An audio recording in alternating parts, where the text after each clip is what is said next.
ሰው ብር የለውም በቃ ብር ብላችሁ ሰውን አታሳብዱት።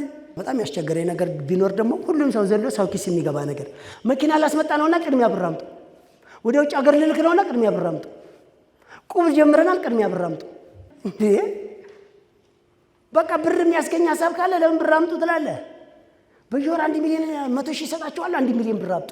የኔም ብራንድ ልሰጥ ነው ብር አምጣ። በአንተ እንትን ልንገፍትልህ ነው ሸልፍ እናዘጋጅ ብር አምጣ። ኧረ እባክህ ብር አምጣ። ሰው አበደ በቃ ጨነቀው እኮ ወዴት ሂድ?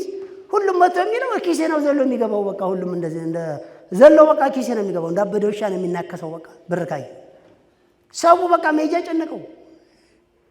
እኛ ግን ብር አምጡ ብር እንኳ አይደለም ያልናችሁ ብር ማተም ትችላላችሁ ነው እያልናችሁ ያለው። ሪያሊቲ ሰው መሆንን ጭንቅላትን ተጠቅመ ብር ማተም ትችላለህ ነው እያልኩ ያለሁት። እንደ በላይ በዜሮ ተነስተህ ሚሊዮነር መሆን ትችላለህ።